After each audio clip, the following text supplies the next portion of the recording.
그래서 오늘 말씀을 준비하면서 이런 단어가 생각났습니다. 참 곤고하다, 피곤하다, 지쳤다, 힘들다 라고 하는 뜻을 가지고 있는 단어, 곤고하다라고 하는 단어가 생각났습니다. 오늘 본문에 보면 아하스라고 하는 왕이 나옵니다. 우리 아하스 왕에 대해서 오늘 한번 알아볼게요. 이 아하스 왕에 대해서 알아보면 오늘 하나님께 우리에게 주시는 은혜가 무엇인지를 좀 깨달을 수 있지 않을까 생각을 합니다.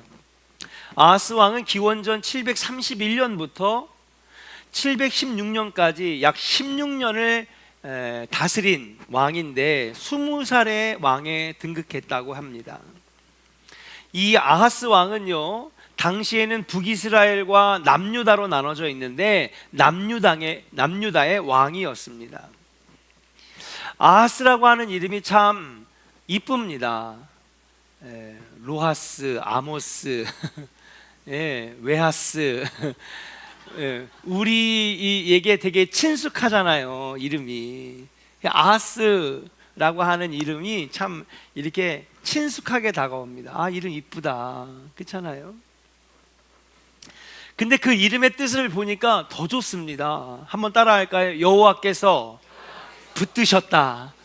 이름 좋아요, 안 좋아요? 좋아요, 여러분. 여러분, 우리 아버지가 나를 낳아서 길러주셨는데 여호와께서 너를 붙드셨다라고 하는 뜻의 이름을 가지고 있으면 얼마나 좋겠습니까? 근데 그 이름의 어감이라든지 그 이름의 뜻대로, 참 여호와께서 붙드셨다라고 하는 그 이름 뜻대로 아하스 왕은 살지 못했습니다. 아하스는 남유다에서 가장 그가 무도했던 왕 므낫세 왕과 견줄 만한, 또 북이스라엘은 아합 왕과 견줄 만한 가장 역대 악한 왕으로 기록되어져 있어요. 그의 악행을 한마디로 정리하자면 아하스의 시대가 남유다 역사상 가장 범죄한 시대, 우상 숭배가 가장 극심했던 시대라고 평가할 수가 있습니다. 그의 악행을 한번 살펴보면요, 첫 번째는요, 우상 숭배였어요. 하나님이 제일 싫어하시는 게 뭘까요? 우상 숭배입니다. 그러면 꼭 부적을 만들고, 그렇잖아요, 미신을 믿고 뭔가 무슨 이렇게 동상을 세우고 이래야지만이 이게 우상이 아니에요. 우상은 뭐냐? 하나님보다 더 사랑하는 게 우상입니다. 사랑하는 성도 여러분, 여러분 마음에 하나님보다 더 사랑하는 것이 있다면 여러분 제하여 내기를 주의 이름으로 간절히 축원합니다. 그게 다 우상인데 하나님은 그 우상을 제일 싫어하신대요. 여전히 남아있던 산당이나 산 위에다가 더 큰 산당과 제단을 쌓아서 바알과 아세라를 섬겼습니다. 우상이죠. 그뿐만이 아닙니다. 여러분, 이방신이었던 여러분 몰렉신을 데리고 들어와서, 이 몰렉신은 어떻게 예배를 드리느냐? 바알과 아세라의 예배는요, 여러분 우리처럼 앉았다 일어났다 찬양하는 게 예배가 아니라 이들은 성적인 관계를 1000명 이상이 함께 그룹으로 하는 게 그게 예배예요. 바알과 아세라의 예배가 그게 예배래요. 성관계가 예배인 거예요. 몰렉신을 제사할 때 이들의 예배는 뭐냐? 자기 자식을 갖다가 산채로 갖다가 불에 태워 죽이는 게 그게 예배입니다. 그노스 신에게 제사합니다. 멀쩡한 처녀 여인을 갖다가 그냥 온 피를 뿌리면서 하는 게 그들의 예배였어요. 하나님 좋아하실까요? 싫어하실까요? 싫어하시죠. 아니, 멀쩡한 우리 예수를 안 믿는 사람도 그런 얘기 들으면 끔찍해요, 안 끔찍해요? 끔찍하잖아요. 무슨 성관계가, 그것도 수십 명, 수백 명, 수천 명이 아니, 그게 무슨 예배야? 어린 아이를 산채로 불태우는 게 무슨 예배고, 예? 젊은 처녀를 여러분 난도질해서 피를 뿌리는 게 그게 무슨 예배입니까? 하나님을 안 믿는 사람에게 말해도 이건 예배라 말할 수가 없는 거, 너무 끔찍한 게.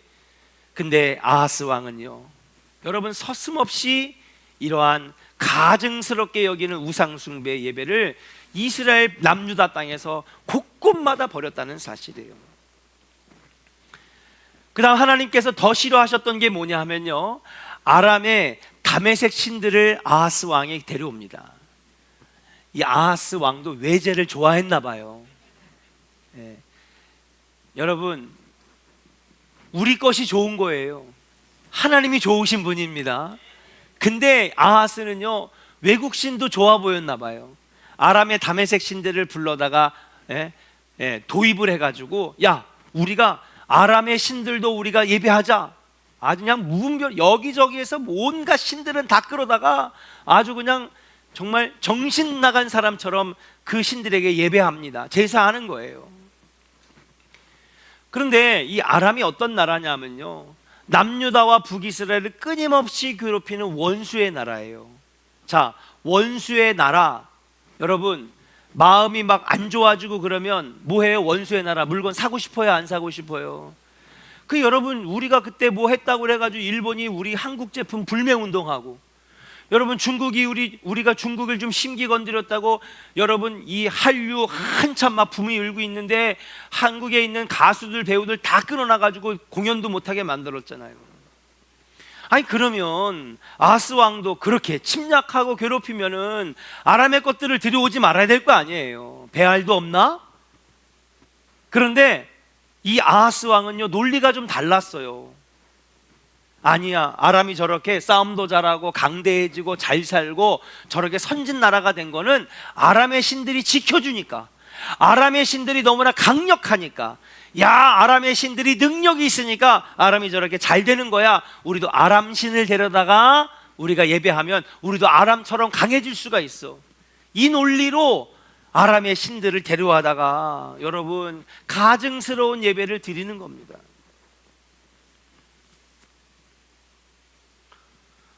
저 같으면요, 피가 거꾸로 솟을 것 같아요. 그렇게 와가지고 침략하고 괴롭히고 맨날 전쟁 벌이고 그렇게 괴롭히는데 거기에 물건 뭐 사고 싶지도 않을 것 같고 쳐다보고 싶지도 않을 것 같고 교류하고 싶지도 않을 것 같은데 배알도 없이 아람의 신들을 데려다가 거기서 예배를 드리고 있는 거예요. 작년에 큰 센세이션을 일으켰던 영화가 하나가 있어요. 여러분, 파묘라고 하는 영화 혹시 보신 분 계신가요? 안 보신 분들이 우리 교회는 너무 많더라고. 괜찮아요. 영화 봐도 되고 안 봐도 되고. 근데 이 파묘라는 이 영화가 어떤 이야기냐면요, 실화입니다. 실화. 예. 일본이 우리나라를 점령했던 강점기 때에, 야, 이 나라가 호랑이 기운을 가지고 있는데 전기를 다 끌어내야 되겠다. 그러면서 이 대한민국의 여러분 이 전기가 흐르는 백두대간의 전기가 흐르는 명산들이 있어요.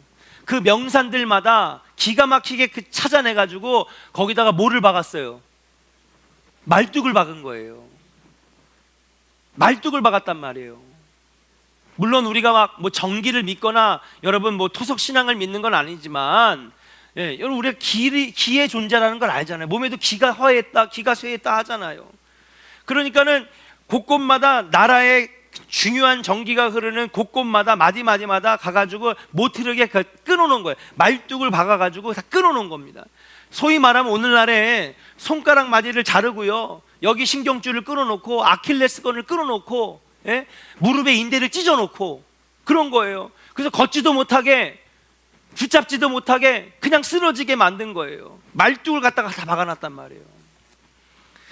그러다가 해방이 된 다음에 6.25가 끝난 다음에 정부에다가 요청을 하니까 그런 미신적인 거 그거 못하러 하느냐고 하면서 정부가 외면을 하니까는 여러분 이 지리학자들 이런 사람들이 자기들 돈으로 모아가지고 결사단을 만들어서 전국 방방곳곳을 돌아다니면서 일본 사람들이 숨겨놓은 그 말뚝들을 다 찾아서 뽑아냅니다. 실제로 있었던 일이에요. 그러다가 이제 그 영화에서는 어떤 게 나오냐면요, 백두대간의 가장 심장이 되는, 여러분 이 심장이 되는 부분에다가 말뚝을 박았는데 그 말뚝을 뽑는데 기괴한 일이 일어납니다. 근데 여러분 말뚝만 뽑는 게 아니라 그 밑에 뭐가 있었느냐, 엄청나게 큰 거구의 시신이 발견이 된 거예요. 알고 봤더니 여러분 400년 전에 임진왜란 때에 우리나라에 와가지고 막 이 조선 사람들, 우리나라 사람들 막 귀를 자르고 엄청나게 수천 명, 수만 명을 죽인 장수에게 여러분 일본의 신을 갖다가 집어넣고 썩지 않게 시체를 만들어 놓은 다음에 여러분 대한민국 심장, 이 백두대간의 심장에 여러분 말뚝만 박은 게 아니라 그 밑에다가 귀신을 갖다 집어넣은 거예요.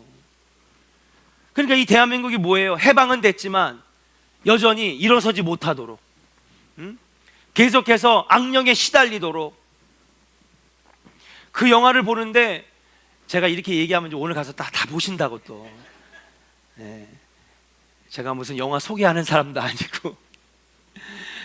그러니까 피가 거꾸로 솟는 거예요. 야, 일본 사람들이 이런 짓을 했어. 네? 말뚝만 박은 게 아니라 저주받은 귀신을 갖다 묻어놓은 거예요. 그래가지고 귀신이 가장 정기의 심장이 된 백두대간 심장, 거기다 갖다가 박아놓은 겁니다.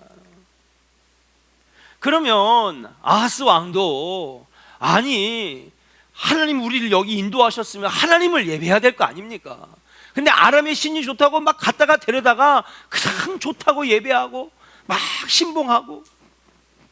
그래서 어떻게 되었는가? 여러분, 그 신이 이 나라 남유다를 더 망하게 했다고 그래요. 한번 찾아볼까요? 22절입니다. 같이 한번 읽어보겠습니다. 시작. 이 아하스 왕이 23절이에요. 시작. 자기를 친 다메섹 신들에게 제사하여 이르되 아람 왕들의 신들이 그들을 도왔으니 나도 그 신에게 제사하여 나를 돕게 하리라 하였으나 그 신이 아하스와 온 이스라엘을 망하게 하였더라. 복 주실 줄 알고 데려왔는데 이방 신을 데려와서 예배 드렸는데 그 신이 오히려 아하스와 온 이스라엘을 어떻게 했더라? 망하게 했다는 거예요. 나 이 말씀을 딱 읽는데 그 영화가 딱 생각이 나는 거야. 이 어리석은 왕.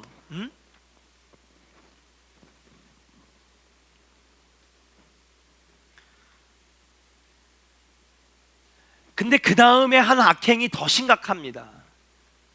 그 왕을, 그 아람의 신들을 데려와서 열심으로 제사하고 열심으로 예배했는데 오히려 그 신 때문에 아하스가 망하고 온 이스라엘이 망하게 됐다는 거예요. 더 힘들게 됐다는 겁니다. 자, 그러면은 이쯤 돼가지고 아하스 왕이 내가 잘못했네.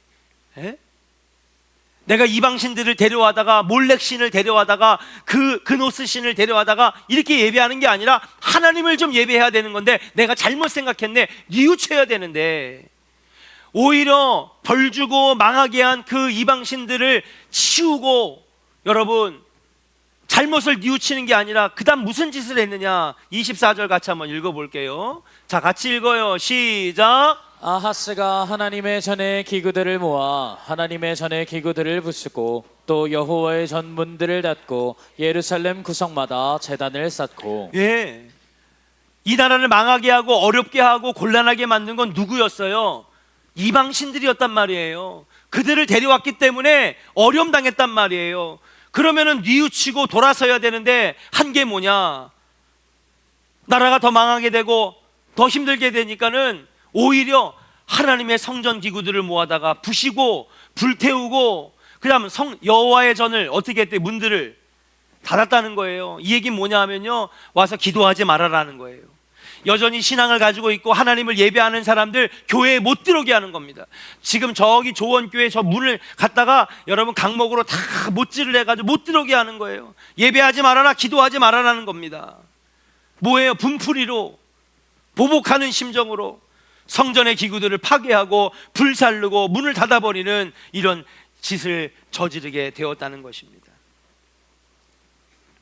이런 왕을 두고 하나님 가만히 계셨을까요? 하나님은 그러면 이제부터 하나님이 하실 수 있는 카드는 하나밖에 없어요. 뭐예요? 징계의 손을 드시는 거지. 심판의 손을 드시는 거예요. 우리도 마찬가지입니다. 하나님이 계속해서 경고하시고 말씀 주시고 깨닫게 하시는데 깨닫지 못하고 돌아서지 아니하면 여전히 우리는 징계받을 수밖에 없어요. 하나님 어떤 심판을 내리시느냐? 첫 번째는요, 아람, 오늘 여기는 안 나와 있지만은 열왕기 상하, 역대 상하, 다른 선지서들을 종합해 보면은 이 아하스 왕이 받았던 심판들이 종합이 됩니다. 그러면 어떤 심판을 받았느냐? 저기 이스라엘 북방에 위치한 아람이 쳐들어와 가지고 백성들을 사로잡아가고 하루 만에 전쟁을 벌였는데 12만 명의 젊은 아들들이 전쟁터에서 죽게 되는 심판을 당해요. 왕 하나 잘못 세우면 국민들이 고생을 하는 거예요. 어리석고 믿음 없는 왕을 세웠더니 12만 명의 우리 젊은 아들들이 전장에서 피를 흘리면서 하루 만에 다 죽었습니다. 수많은 사람들이 붙잡혀가게 됩니다. 아람에게 두드려 맞는 모습을 보니까 형제의 나라인 북이스라엘이 남유다가 별 볼 일 없네, 약해졌네. 북이스라엘이 쳐들어와 가지고요, 여러분 노략질을 하고 불태우고 훔쳐가고 그러면서 여러분 힘이 없는 남유다의 백성들, 어린아이들과 여자들 20만 명을 포로로 끌고 가요. 뭐 삼으려고요? 노예 삼으려고요. 근데 북이스라엘의 선지자 오뎃이 이러면 안 됩니다. 북이스라엘 왕이시여, 우리 동족끼리 이러면 안 돼요. 어떻게 동족끼리 노예를 삼습니까? 이러면 안 됩니다. 그래가지고 20만 명을 풀어줘요. 그러니까는 아람에게도 두드려 맞죠. 형제의 나라에게도 노략질 당하고 노예로 끌려가죠. 그러니까 이제는 약한 나라들, 조그만 나라들, 주변 나라들도 우습게 보는 거예요. 그래서 에돔이 쳐들어오고 블레셋이 쳐들어오고 모압이 쳐들어오고 그냥 여기저기 쳐맞는 동네북 신세가 되었어요. 그러다 결정적으로 이 북이스라엘과 아람이 손을 잡습니다. 야, 이렇게 남유다가 이렇게 약해진 김에 아예 우리가 연합해가지고 그냥 이 남유다를 지구상에서 없애버리자, 완전히 멸망시켜버리자 하면서 아람과 북이스라엘이 손을 잡고 쳐내려옵니다. 자, 내려오게 되는데 이제 긴급하잖아요. 지금까지는 와서 노략질하고 훔쳐가고 노예 삼으러 가고 이런 것 뿐이었는데 이제는 완전히 나라를 없애버리려고, 멸망시키려고 오는 거예요. 그러니까는 아하스가 누구에게 긴급히 요청하느냐? 저기 유브라데스 강의 위에 있는 아수르에게 손을 내밉니다. 아수르요, 아수르요, 좀 도와주십시오. 우리 옛날에 신라가 어디다가 손을 벌렸어요? 당나라에게 손을 벌렸잖아요. 역사적으로 잘못된 겁니다. 그때 그러지 말았어야 되는 거예요. 예. 어떻게든지 우리 삼국이 그때 우리 힘으로 통일을 했었어야 되는 거예요. 아수르에다가 다 요청하니까 알았어, 도와줄게. 군사 몇 명 보내주면 될까? 야, 부대는 어떤 부대를 보내줄까? 어디다가 주둔 시켜줄까? 막 물어보니까 다 해주겠다는 거예요. 그리고 난 다음에 뭐 할까요? 에이, 설교도 안 들으시고 안 보는 거 봐봐. 에? 뭐 하는 거예요 지금? 에? 돈 달래는 거예요, 돈 달래는 거예요. 금 좀 가져와봐, 은 좀 가져와봐. 그래가지고 금도 갖다 주고 은도 갖다 주고, 에? 성전에 붙어있던 이 금들도 떼어다가 갖다 주고 여러 가지 장신구들도 갖다 주고. 자, 그러면 도와줬을까요, 안 도와줬을까요? 안 도와줬어요. 에? 도와주는 척만 하고 금 좀 가져가고 은 가져가고 곡식 가져가고 도와주지도 않았어. 계속 두드려 맞고. 여러분, 이것을 성경에는 뭐라고 표현하냐? 따라합시다. 수치와 모욕. 그래요, 신앙생활 잘해야 되는 거예요. 여러분, 하나님이 경고하실 때에 하나님 말씀대로 잘 살아야 될 줄로 믿습니다. 그런데 뉘우치지 못하고 하나님 앞에 우상 숭배하고 범죄하고 이제는요 예배 드리는 거 핍박하고요, 교회 못 가게 하고요, 성전문을 닫아버리고요, 예수 찬양하는 거 막 핍박하고요. 그러니까 여러분 뭐해요? 수치와 모욕을 당하는 거예요. 위에서 두드려 맞고 아래에서 두드려 맞고 옆에서 두드려 맞고, 아유 이거 별거 없네 그러면서 여기저기서 아주 우습게 보면서 그냥 얼마나 고통을 당하는지 온 사방에서 남유다를 우습게 보면서 수치와 모욕을 당하게 되었다라고 하는 사실이에요. 자, 여러분, 이 정도가 되면 어떻게 해야 돼요? 아하스가 뉘우쳐야 될까요, 안 뉘우쳐야 될까요? 뉘우쳐야 됩니다. 아니, 하나님을 모르는 다른 나라라면 내가 말을 안 해요. 이 나라가 어떤 나라예요?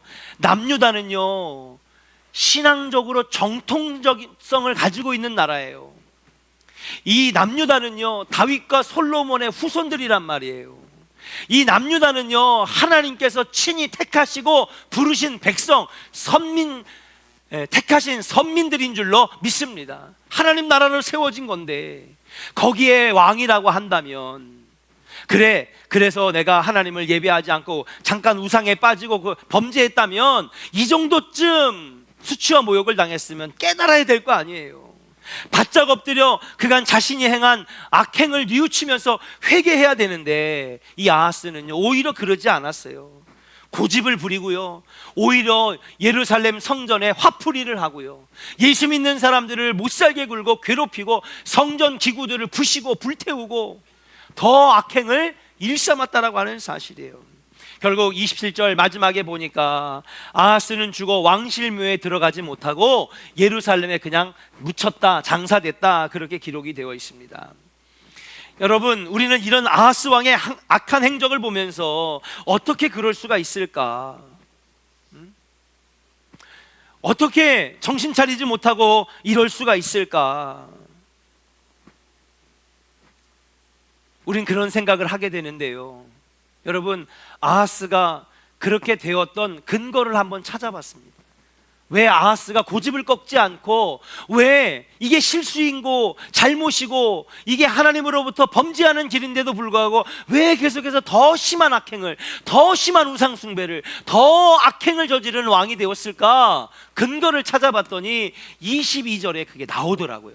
우리 같이 한번 22절을 한번 읽어보도록 하겠습니다. 같이 읽어요. 시작. 이 아하스 왕이 곤고할 때에 더욱 여호와께 범죄하여. 그래요, 여호와께 범죄한대요. 처음부터 그런 건 아니었어요. 아버지가 요다왕인데 요다왕은 그래도 신앙적인 왕이었거든요. 그래서 아버지 밑에서 신앙적으로 자란 사람이에요. 아하스가 믿음이 없고 신앙생활 안 한 사람이 아닙니다. 아버지로부터 하나님을 배웠고 말씀을 배운 사람입니다. 처음부터 이렇게 심한 건 아니에요. 근데 그의 범죄가, 우상숭배가 더욱 악해졌다는 거예요. 말씀 좀 계속 보여줘요. 그렇게 빨리 없애지 말고. 근데 더욱 여호와께 범죄했는데 언제마다 더욱 범죄해졌냐? 언제마다? 그래요, 곤고할 때마다. 이 말씀을 적용해 보면 우리가 하나님 앞에 범죄하고 하나님을 자꾸 떠나고 자꾸 하나님 앞에 여러분 마음을 아프게 드리는 그 순간이 언제냐면요, 우리가 곤고할 때에 더욱 그럴 가능성이 올라간다는 거예요. 즉 인생의 어려움이 찾아올 때에, 우리 가정에 어두운 그림자가 들어올 때에, 하는 것마다 안 되고 실패해서 내 마음이 괴롭고 우울하고 어려울 때에, 그때에 하나님께 엎드려 겸손하게 하나님을 부르짖고 찾는 게 아니라 더욱 하나님을 대적하고 범죄하고 악한 길에 빠질 가능성이 훨씬 크다는 거예요.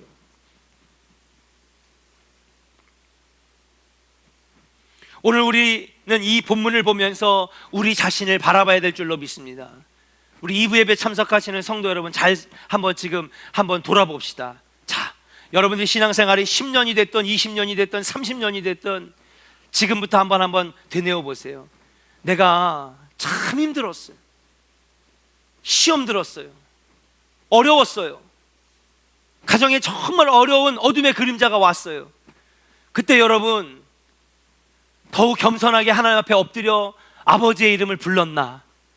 아니면 그럴 때 나도 몰라, 나 교회 열심히 다녔는데 이게 뭐야? 오히려 하나님을 찾지 아니하고 세상적인 방법과 세상적인 즐거움과 쾌락으로 그 공고한 마음을 달리려고 한 건 아니었는지 한번 돌아보세요. 나는 어땠는지. 주무시라고 하는 게 아니라 돌아봐야 되겠다 하고 눈을 다 지그시 감았는데 잠으로 그냥 빠지면 안 되잖아요. 진짜 한번 돌아보세요. 나는 그 인생의 어려움이 왔을 때, 곤고할 때가 이르렀을 때, 내 인생의 어둠의 그림자가 우리 가정에 정말 환란이 왔을 때 나는 과연 어떻게 했나? 아하스처럼 했나? 아니면은 하나님 앞에 엎드려 아버지의 은혜를 구했는가? 여러분들이 인생에 어려움이 생기고 많은 문제들이 한꺼번에 겹칠 때에, 인생이 곤고해질 때에 과연 어떠한 삶의 자세를 가졌습니까? 여기 계신 성도님들 중에 어떤 분들은 인생이 곤고하고 어둠의 그림자가 덮이고 우리 가정이 정말 혼란스러운 일들이 많을 때에 어떤 사람은 자신을 돌아보면서 신앙을 점검하고 하나님께 더 매달리는 사람이 있는가 하면 아버지 도와주세요. 아버지밖에 없어요. 근데 어떤 성도들은요, 인생이 공고해질 때 에이씨 이게 뭐야, 나름 교회 열심히 다녔는데 이게 뭐야, 오히려 하나님께 원망하고 저주하고 대항하고 세상의 방법으로 그 곤고한 마음을 채워보려고 한 것은 아니었는지, 어쩌면 이 아하스의 왕의 마음과 행동이 우리의 모습과 닮아 있는 것은 아닌지 오늘 이 말씀을 통하여 여러분 한번 들여다봐야 될 줄로 믿습니다. 그럼 공고하다가 뭐냐? 공고하다가 단지 피곤하다, 어렵다, 힘들다가 아니래요. 여기서 말하는 이 곤고하다는 히브리어로 따라합시다. 하체르라는 말이래요. 이 하체르라는 말이 뭐냐면요, 너무 힘들어 가지고요, 그냥 짓눌려 가지고 막 내 마음이 막 짓눌려 있는 상태, 꽉 조여 가지고요 압박받는 상태. 말 그대로 여러분 걸레 짜듯이 에어컨 좀 틀어줘요. 이렇게 막 나 말고 성도님들, 난 괜찮아요. 걸레 짜는 거 아세요? 인생이 그럴 때가 있잖아. 너무 힘들면은요, 거대한 막 그 힘든 일들 때문에 그게 막 내 몸을 막 그냥 막 짜가지고 막 온몸이 비틀리는 것 같은 거, 이게 곤고하다예요. 우리가 어려울 때 있잖아요. 제가 여기 스텐트 2개를 박을 때 그랬던 것 같아. 얼마나 그냥 압박과 막 그런 게 있는지. 창세기 32장 7절에 보니까 야곱이 에서를 만나기 전에 여러분 상태에 이 야곱이 두려워 떠는 그 모습이 있어요. 그때 곤고하다, 야곱이 곤고하며 라고 할 때에 그때 심히 두렵고 답답하여, 이게 곤고하다인데 이때 하체르라고 하는 단어를 썼어요. 얼마나 조여오고 얼마나 심리적으로 압박되고 얼마나 내가 그 압박 때문에 온몸이 뒤틀리고 괴로운지, 여러분 야곱의 마음이 하체르였다는 거예요. 그러니까 얼마나 무섭고 얼마나 압박감이 심한지, 내가 가자마자 형 에서가 고용한 용병 400명에게 그냥 쳐맞아 죽을 것 같으니까 지가 무서워가지고 어떻게 해요? 아내 4명 먼저 보내고 12명의 자녀 먼저 보내고, 그죠? 수백 명의 여러분 이 종들과 수만 마리의 가축들을 먼저 보내고 자기 혼자 뒤에 빠져가지고, 얼마나 무서우면, 얼마나 압박되면, 얼마나 곤고하면. 이때의 압박과 고통 속에 심리적으로 불안한 상태가 바로 곤고하다. 이 곤고할 때에 아하스 왕은요, 하나님을 찾아야 되는데, 엎드려 아버지의 이름을 불러야 되는데 그 마음이 공고해지고 힘들어지니까 그때 뭐예요? 더욱 하나님 앞에 여호와께 범죄하였다는 거예요. 우상을 숭배해서 해결해 보려고 하고요, 세상의 쾌락과 즐거움을 통해서 해결해 보려고 하고요, 내 마음이 곤고하고 너무나 힘드니까는요 자꾸 세상의 방법으로 여호와 앞에 악행을 저지르면서 해결하려고 하는 거예요. 작년에 미국을 가보니까는요, 여러분 이제 대마초는 완전히 합법이 됐어요. 대마초는요 마약입니다. 환각이에요. 근데 이게 그냥 돈 주고 가면 그냥 몇 불이면 몇 달러면 그냥 삽니다. 그래서 말아서 피는데 얼마나 냄새가 지독한지 진짜 그냥 거리를 다닐 수가 없어요. 구역질이 날 정도로 냄새가 나는데, 그냥 지하철도 가도 대마초 냄새, 길거리에 지나가도 대마초 냄새. 같이 간 우리 청년들이 코를 막고 다녔다니까요. 얼마나 역한지. 그러면 다 그 사람들, 한 사람들은 어떻게 다니는 거예요? 환각 상태에서 다니는 거예요. 그럼 그러다가 여러분 환각 상태에 있다가 총 꺼내가지고 총기하면 총기 난사 사건이 되는 거고요, 묻지마 살인이 되는 거, 묻지마 폭행이 되는 거고요, 아주 그냥 범죄 도시 아수라장이 되는 겁니다. 지금 미국의 상태가 그거예요.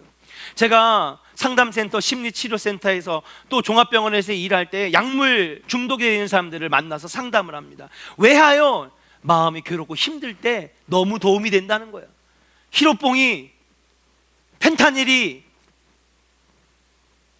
대마초가 너무 마음이 괴롭고 허기지고 허무하고 곤고할 때에 이들은 마약을 찾는 거예요. 어떤 사람은 술을 찾을 것입니다. 내 마음이 너무 괴로워, 너무 힘들어. 그래, 다 잊고 취해자. 술은 그 순간은 잊게 해주니까. 잊고 끝납니까? 그 다음날 눈 뜨고 일어나면 그 문제는 그대로 있지. 아하스가 그런 상태였습니다. 삶이 피곤하고 곤고해질 때마다 여러분, 아하스는 여러분 하나님을 찾는 대신 여러분 세상에 여러분 악한 것들을 찾게 되었다는 사실이에요. 그러면 왜 삶이 곤고해질 때에 여러분 왜 더 범죄하게 되느냐? 바로 우리가 가지고 있는 하나님께서 주신 형상이 파괴되기 때문에 그래요. 우리 한번 옆 사람에게 축복합시다. 우리가 더 범죄하는 이유는 하나님의 형상이 파괴되기 때문입니다. 하나님의 형상은 뭐냐면요, 이런 형틀이 아니에요. 아버지께서 주신 마음입니다. 예. 여러 가지를 표현할 수 있어요. 성령의 9가지 열매, 사랑과 희락과 화평과 오래 참음과 자비와 양선과 온유와 절제와 충성과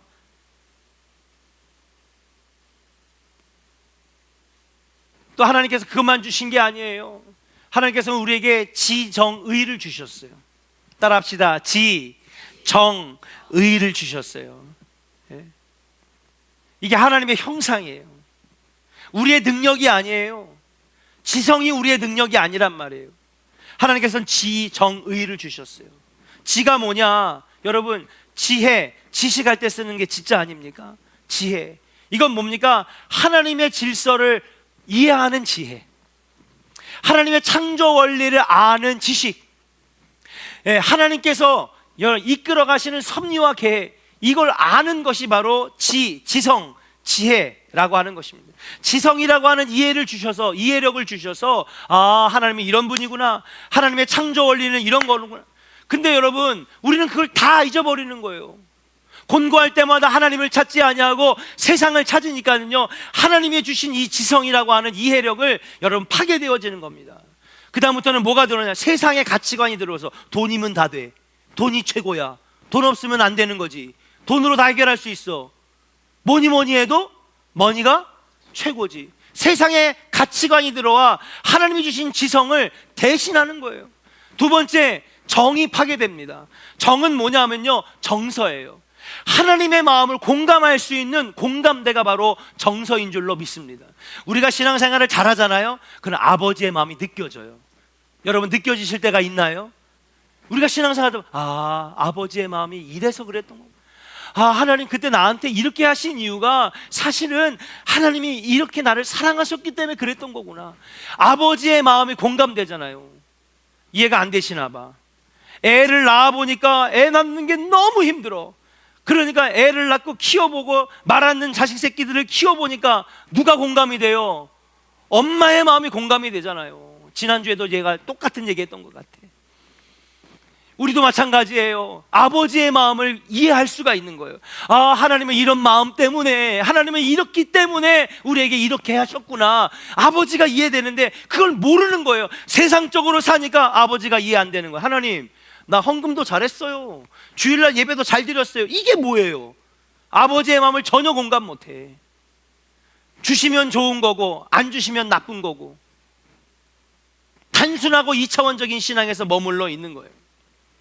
의의는 뭡니까? 하나님께서 우리에게 의지를 주셨어요. 따라합시다. 의지.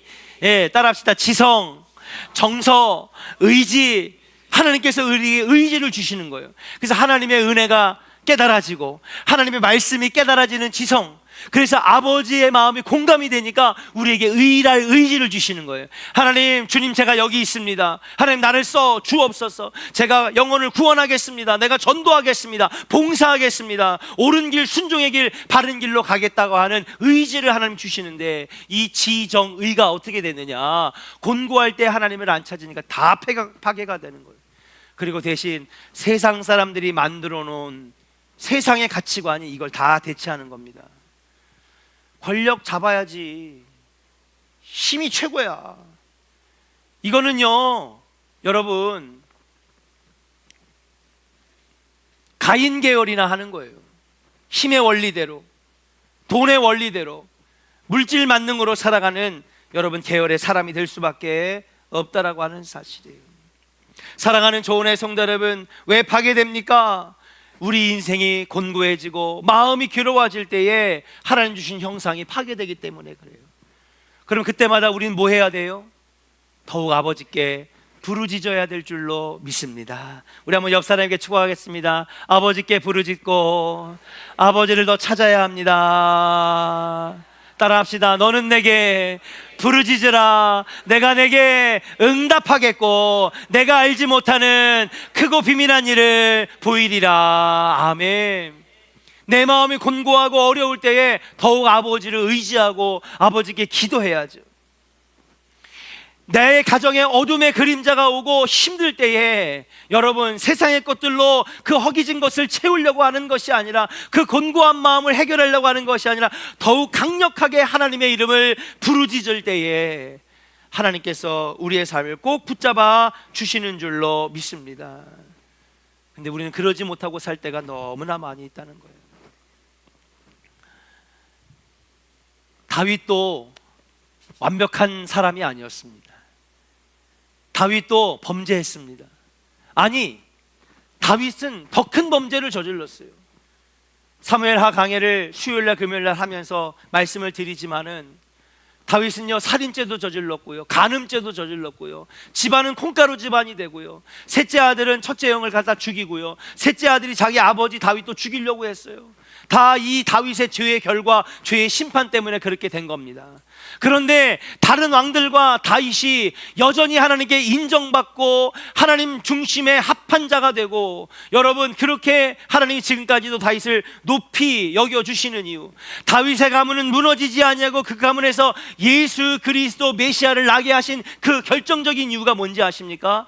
다윗은 범죄하고 인생이 곤고하고 어려울 때 다시 아버지를 찾는 사람이었지만, 다른 왕들은 마음이 곤고하고 인생의 어두운 그림자가 드리워졌을 때에 아버지를 버리고 세상 길로 나아갔다라고 하는 차이점인 거예요.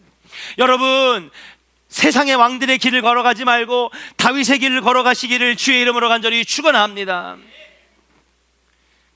여러분, 다윗이 고백했던 시가 생각이 나요. 하나님이여, 목마른 사슴이 시냇물을 찾아 헤매듯이 내가 주를 찾기를 원하나이다. 여기서 목마른 사슴이 누굴까요?